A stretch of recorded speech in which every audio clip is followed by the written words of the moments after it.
Bonjour et bienvenue à notre podcast sur notre webinaire cette semaine du 23, donc pour le 23.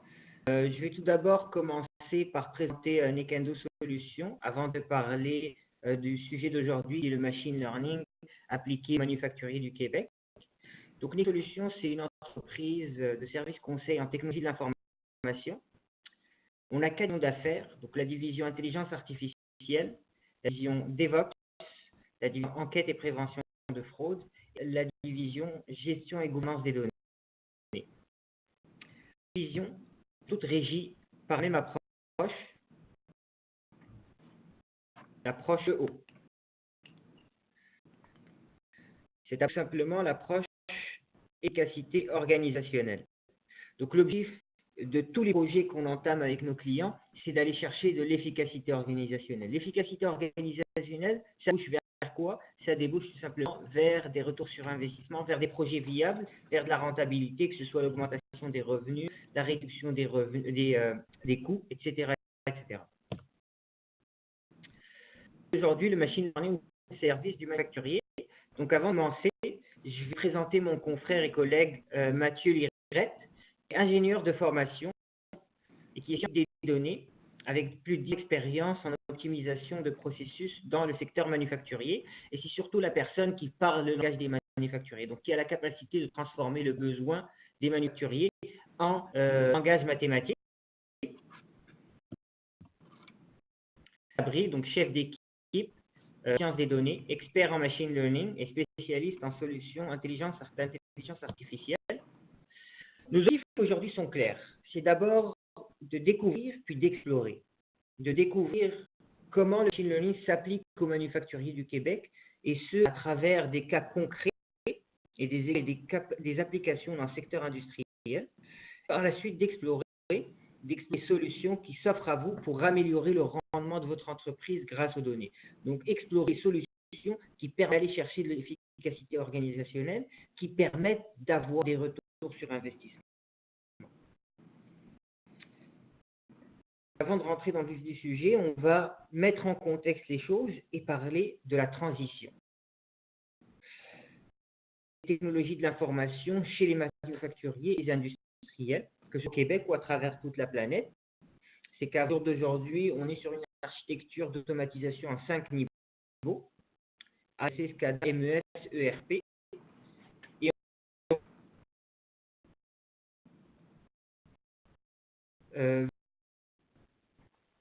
Et par les technologies comme les technologies infonuagiques, les technologies cloud, par les technologies qui augmentent la connectivité et l'accès à la formation comme le edge computing ou le real-time,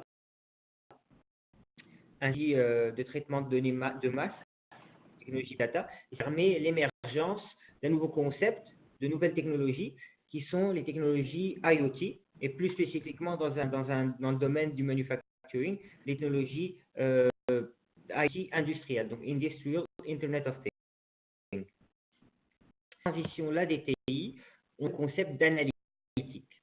L'affaire, c'est quoi? L'analytique d'affaires, c'est tout simplement la meilleure prise de décision, l'optimisation de la prise de décision à travers la donnée et à travers l'exploitation de la donnée.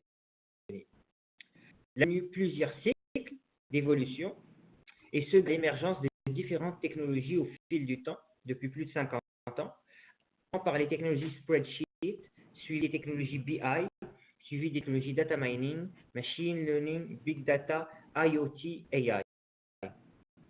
Et de faire levier depuis une analytique pour supporter l'opérationnel vers, au jour d'aujourd'hui, une analytique qui permet d'automatiser la prise de décision en temps réel.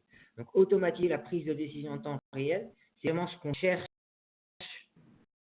aujourd'hui. Je cherche les entreprises qui veulent innover et qui font partie du secteur industriel, du secteur manufacturier pour avoir un avantage compétitif. Vision un peu plus, qu'on a une vision évolutive de l'analytique. Là, on va voir les profondeurs et les niveaux de maturité en analytique. En sens 4, le premier niveau, c'est le niveau descriptif. Ce niveau-là permet de répondre à la question « Que s'est-il passé ?» Que s'est-il passé dans mon entreprise?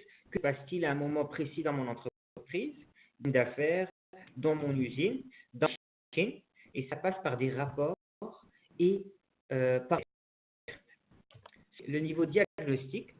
Ce niveau-là permet de répondre à la question pourquoi est-ce arrivé, par des choses classiques comme les metrics qui permettent de calculer des ratios, par exemple revenus sur coût, et pouvoir comprendre pourquoi est-ce que telle variable a évolué en fonction d'un tel ou tel autre facteur.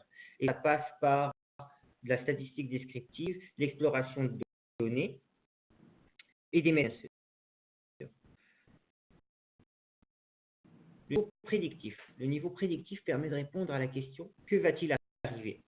Et ça passe par l'utilisation, l'exploitation des données historiques, des données passées, pour prédire l'évolution future. Et ça passe par des techniques d'analyse prédictive, de statistiques avancées, de machine learning, qui permettent de faire des modèles qui donnent une certaine vision de ce qui va se passer à l'avenir. À titre d'exemple, comment vont être mes ventes dans les 2-3 prochaines années?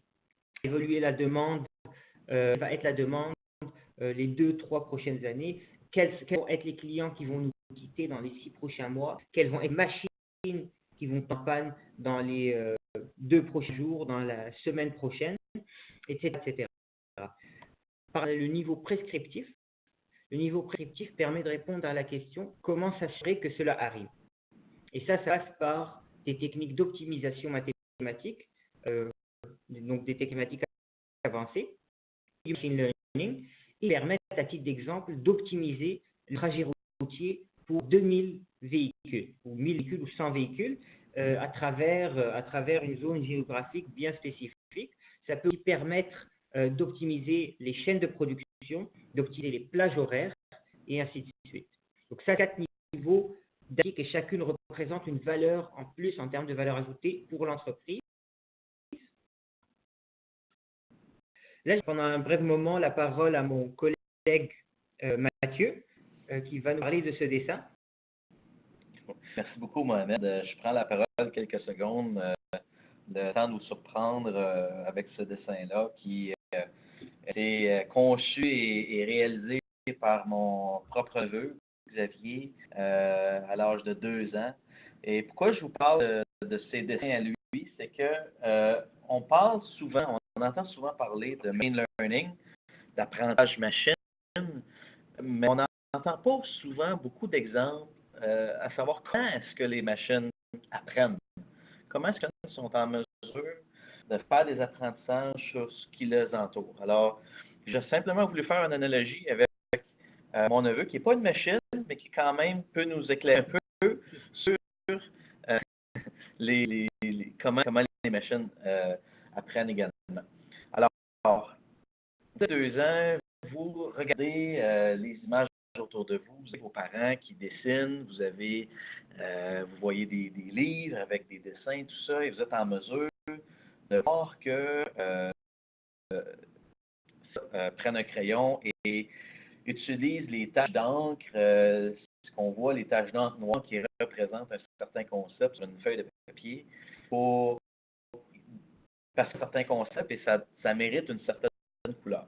Alors, dans une première tentative, Xavier constate qu'il y a une voiture en face de lui et doit lui une couleur. Et dans ce cas-ci, on voit bien que cette voiture-là doit être bleue.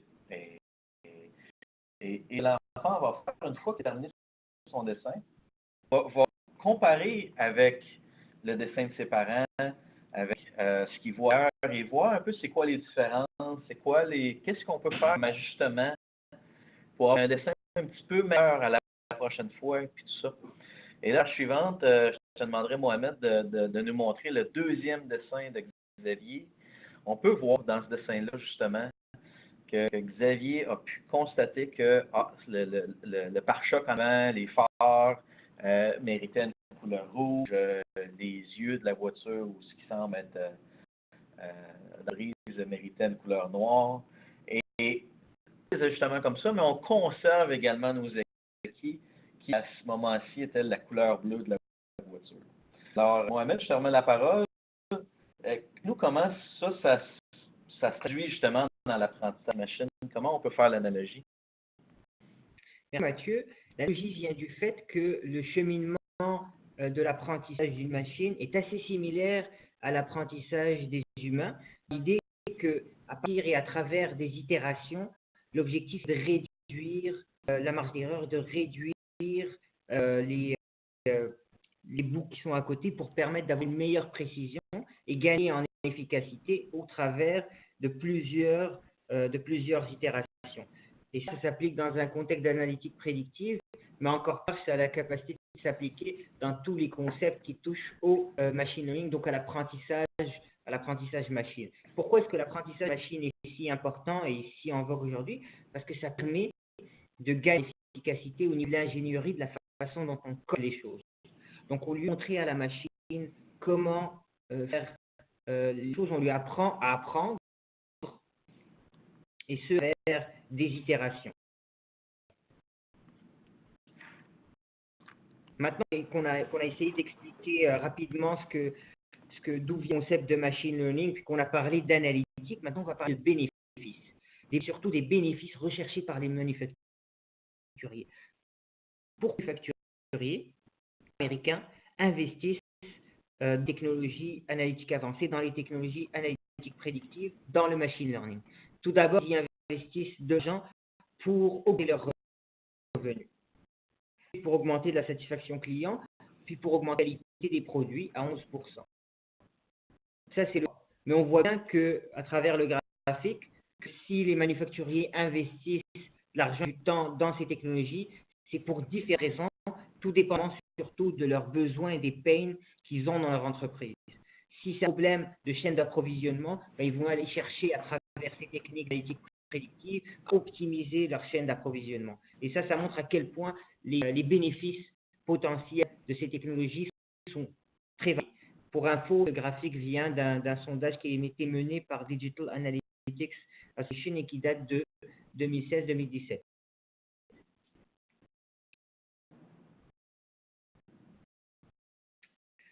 Le learning. Aujourd'hui, la troisième chemin, pensez-vous que dans les 3 prochaines années, en Amérique du Nord, des investissements primordiaux qui vont être faits au niveau technologique vont avoir un focus sur la maintenance prédictive et la maintenance prescriptive des machines, sur l'analyse client et le marketing, sur l'analyse de produits, recherche et développement.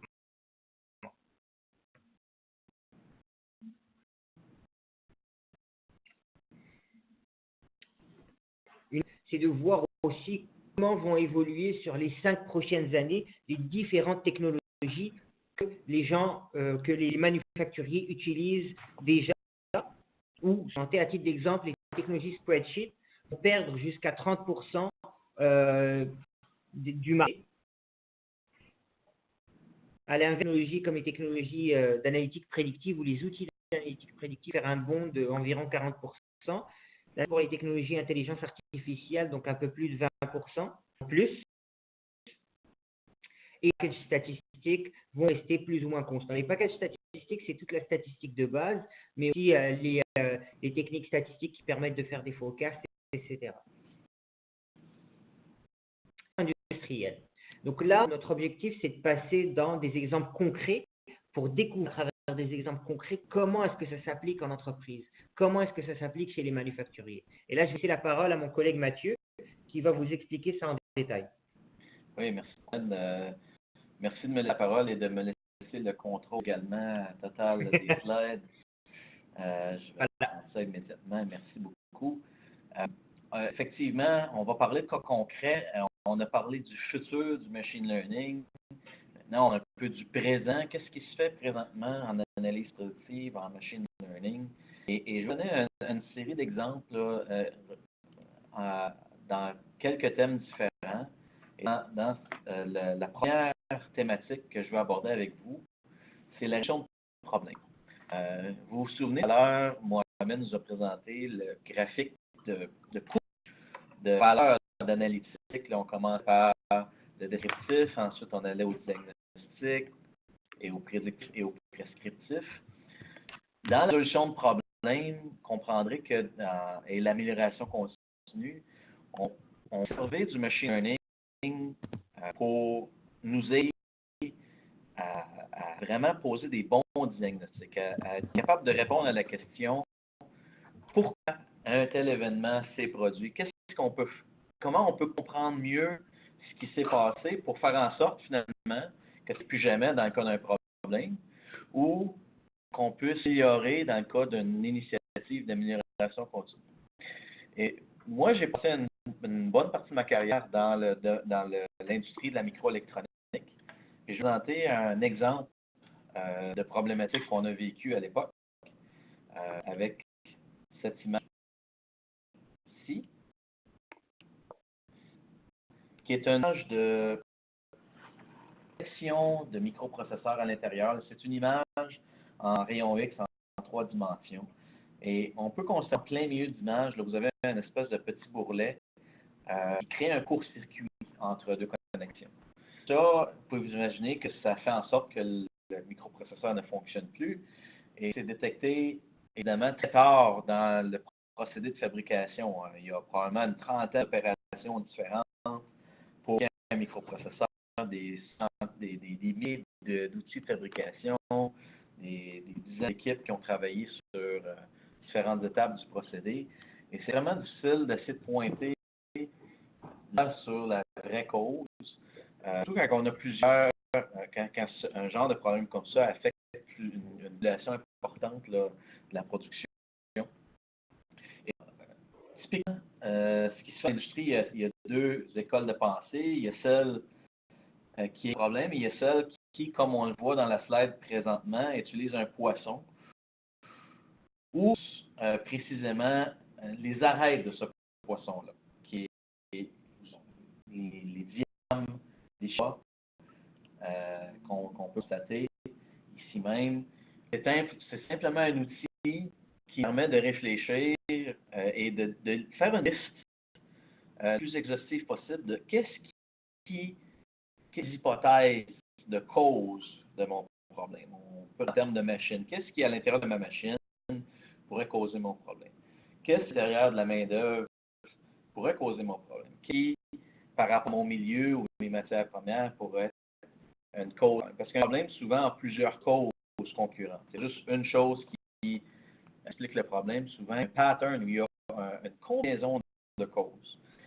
Et typiquement, les gens, avec cette liste d'hypothèses-là, vont faire des essais-erreurs ou vont essayer de tester ces hypothèses-là pour essayer de reproduire le problème pour être en mesure de dire qu'on a bien compris le problème.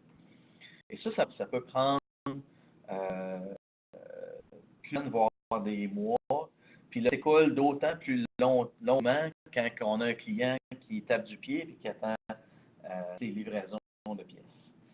Alors, ce qu'on fait en machine learning, dans un cas comme celui-là, toutes les données qu'on recueille par rapport à ces hypothèses-là, les données machines, les données des matières premières, les données des méthodes, les données milieu, vous savez, des capteurs, par exemple, de température, d'humidité sur votre planche de production. On peut prendre toutes ces données-là et regarder avec la machine si on aurait des corrélations, on aurait des combinaisons variables qui expliqueraient notre problème. On a, dans ce cas qui nous concerne là, il y en avait peut-être une 50aine variables différentes là, à travers l'ensemble des catégories qu'on voit à l'écran. Ce qui en est ressorti, c'est on s'est rendu compte que lorsque à un certain moment, on a retiré une étape de nettoyage, alors ce retrait-là posait plus de problèmes, d'une part, mais ce n'était peut-être pas que ça. Il y avait aussi une combinaison avec quelque chose d'autre qui était les outils de cuisson. On s'est rendu compte à travers l'analyse prédictive qu'on avait un nombre d'outils qui causaient absolument aucun problème et d'autres qui causaient dans les nouvelles de problèmes. Alors, on s'est assis avec l'équipe technique, on est allé voir sur place, sur le plancher, pour constater qu'il y avait effectivement une différence entre ces 2 ensembles d'outils-là. Il y avait ceux qui n'avaient pas de problème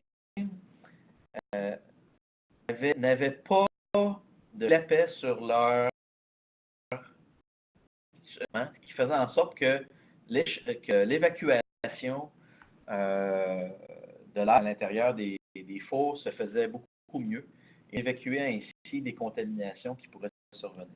Alors, il y avait vraiment comme une combinaison de facteurs ici qu'on aurait probablement eu beaucoup de misère à trouver par essai-erreur, parce que si on enlève une étape de nettoyage, mais qu'on le fait dans un outil qui a une bonne évacuation, on n'a pas de problème. Et si on a une étape de nettoyage dans un outil de cuisson qui a une mauvaise évacuation, on n'avait pas de problème non plus. Alors, c'est vraiment l'analytique prédictive dans ce cas-là qui nous a permis de découvrir la cause du problème, et celui-ci a été réglé en quelques jours.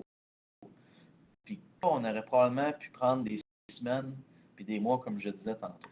Alors, ça a un impact direct, surtout non seulement sur les coûts, sur la réputation que vous avez envers votre client, sur la capacité de livrer, et ainsi de suite. Dans un deuxième, je vais vous parler de l'inspection. Probablement que plusieurs d'entre vous, pour s'assurer d'un certain niveau de qualité pour votre clientèle, vous effectuez l'inspection qualité. Et typiquement, dès qu'on fait ça par échantillonnage, imaginez que vous avez des boîtes, des lots, des boîtes d'oranges, par exemple, on va échantillonner un certain nombre de produits à l'intérieur des boîtes, on va goûter aux oranges, on va voir est-ce que ça goûte bon, est-ce que ça goûte moins bon.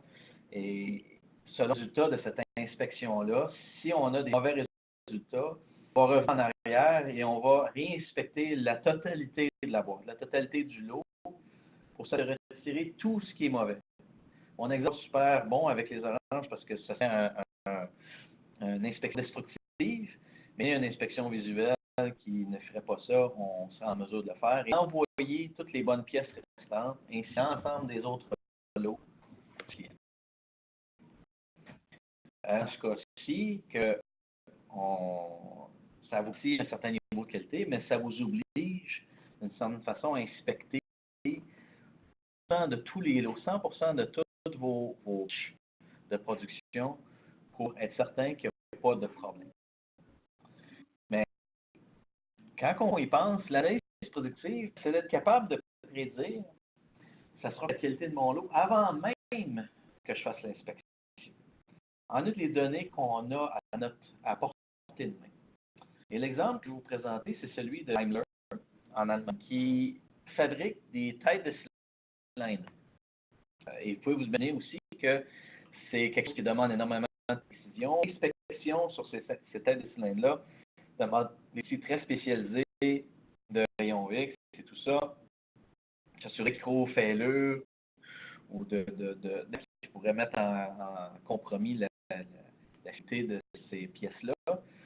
Ce qu'ils ont fait chez Daimler, ils ont bâti carrément un modèle d'analyse prédictive qui utilisait toutes les données, comme les machines, la main-d'œuvre, les milieux, comme on a vu tout à l'heure, et est en mesure de vous donner une probabilité que la pièce en tant que telle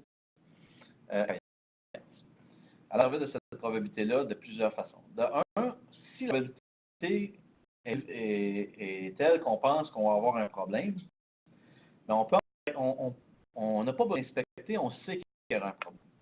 Alors, on peut l'envoyer directement au recyclage. Et non seulement on sauve sur les coûts d'inspection, mais dans le cas moteur qui est déjà chaud parce qu'il sort du moule, on a besoin de le réchauffer parce qu'il aurait refroidi avec l'inspection. On retourne directement au recyclage et on sauve sur les coûts de recyclage également. Puis, si la probabilité est très faible d'avoir un problème, pas besoin d'inspecter non plus. On va directement chez le client. Et on fait nos précieuses ressources d'inspection, nos coûteuses ressources d'inspection, seulement que pour les produits qui ont une probabilité un peu intermédiaire, là, toute la zone grise du modèle, pour faire plein d'inspection-là. Et on a à ce moment-là bien de recycler ce qui n'est pas nécessairement bon.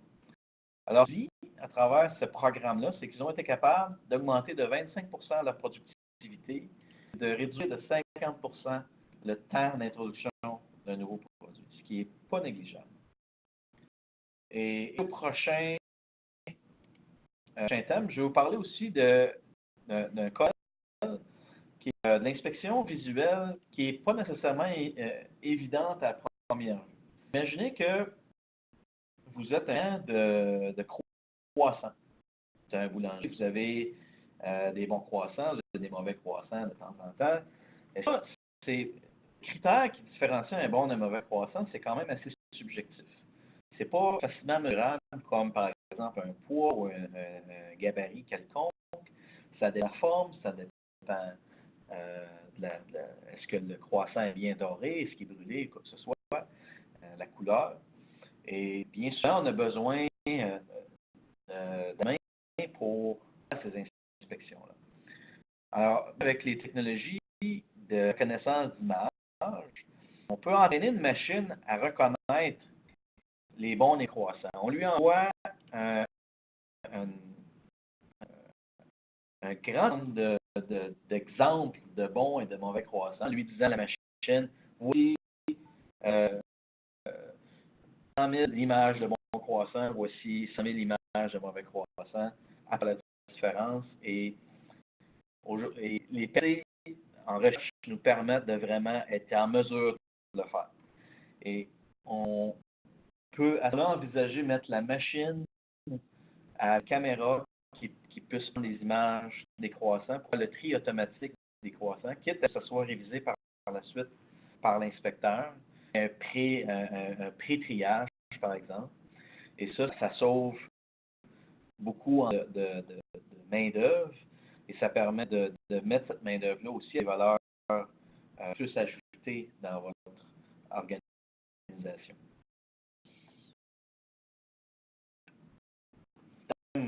Dans une deuxième thématique que je vais vous parler, c'est ce qu'on entend très souvent ces temps-ci, la maintenance prédictive. Et je vous donne en train, en air, la compagnie Jeep Railways, qui aide à peu près 15 000 km de rails. Et 15 000 km, ce qu'il faut comprendre, c'est que si on pouvait être bout à bout et qu'il pouvait flotter sur l'eau, ça ferait l'aller-retour Londres-Montréal en 3 fois, donc 3 fois l'aller-retour par-dessus l'Atlantique, ce qui est énorme. Et le problème avec les rails, c'est qu'en fait, ils ont exactement le même problème que nos routes. Ils ont des nids de poules.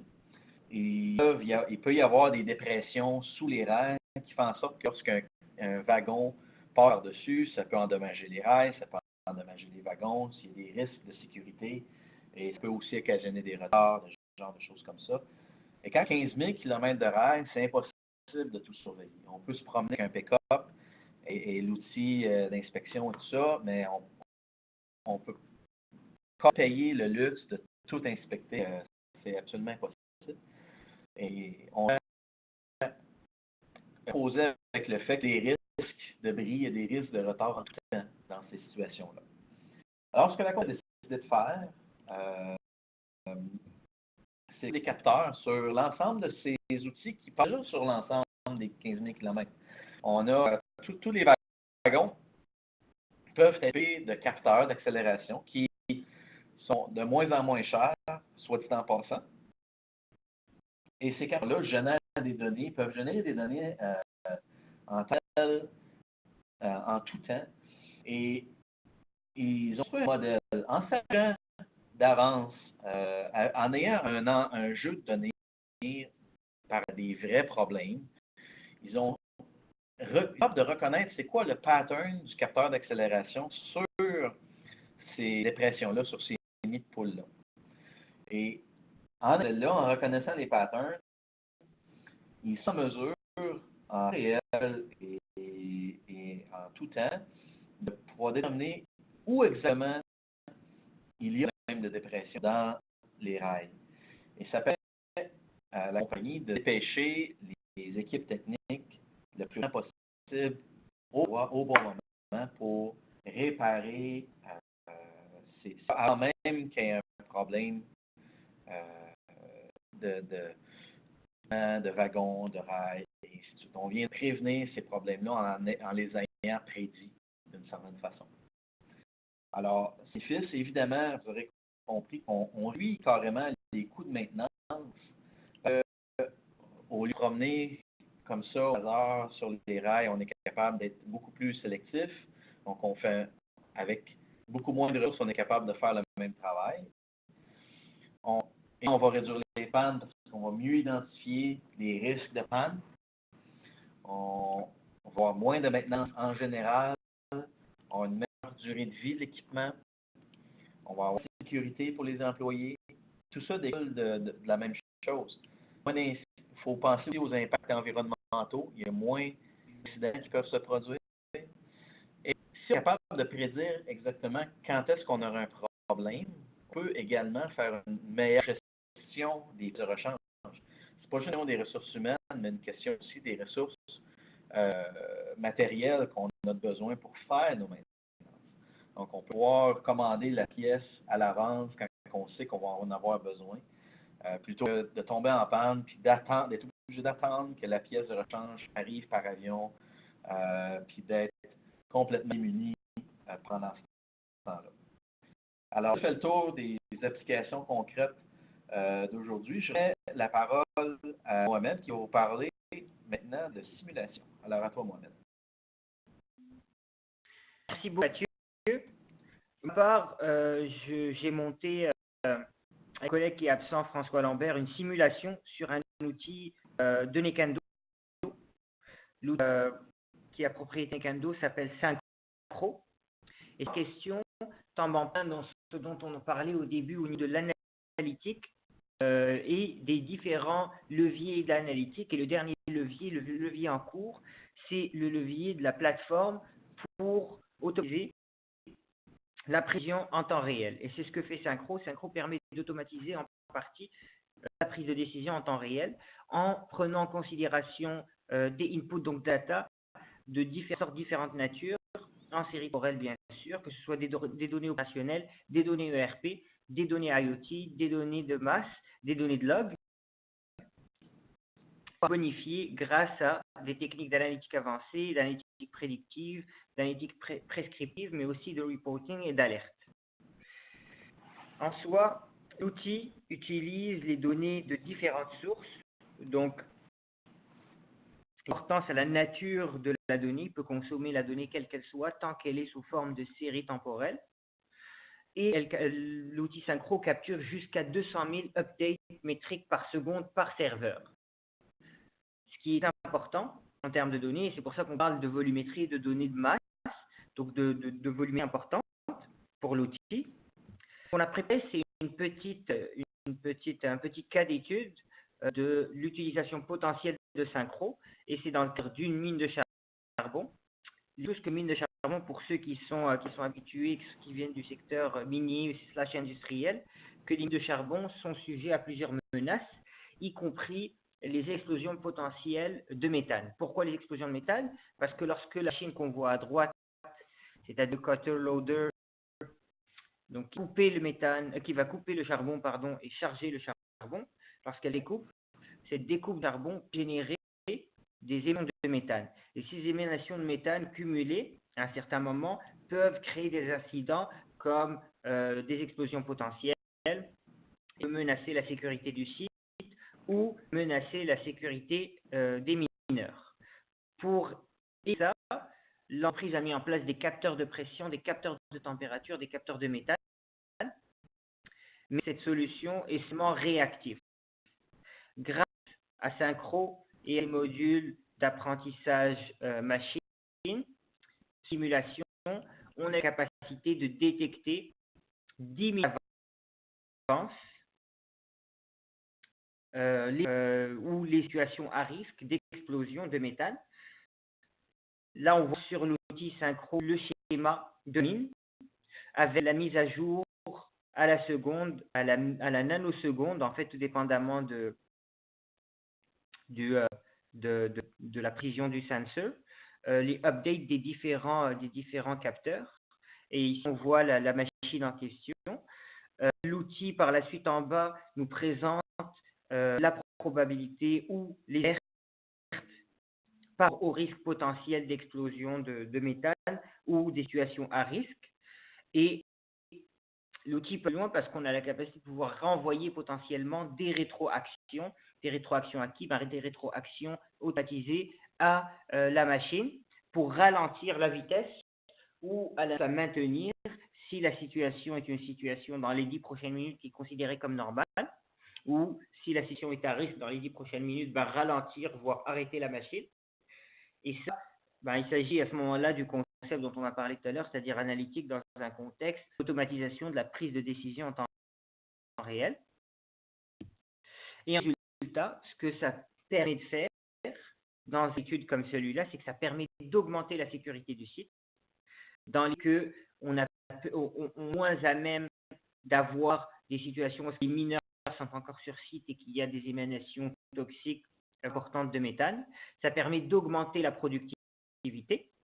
Au lieu d'avoir des évacuations à chaque fois qu'il y a des émanations importantes, on a la capacité de pouvoir réduire la vitesse de la machine et donc d'éviter d'arrêter la production.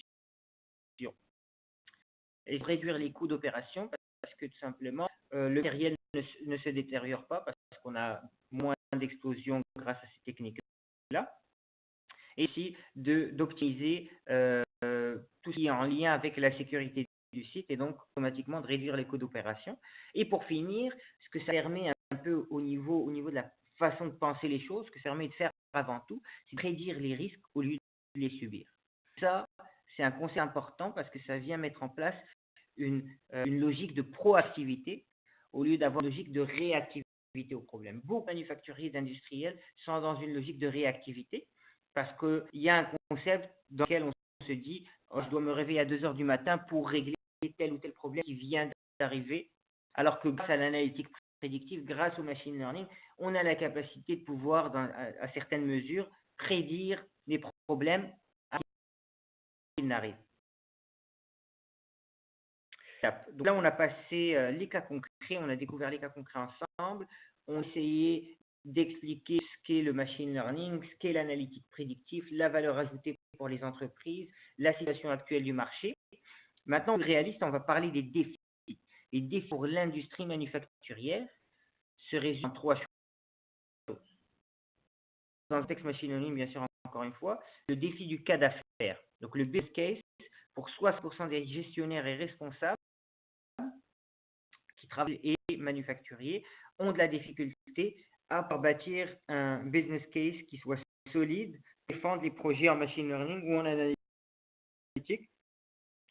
Pourquoi? Parce que c'est un domaine qui demande à la fois une certaine connaissance technique, à la fois une certaine connaissance des faisabilités, donc des choses qui sont faisables, la connaissance des retombées économiques pour l'entreprise potentielle, d'affaires que bien sûr le gestionnaire ou le responsable a déjà.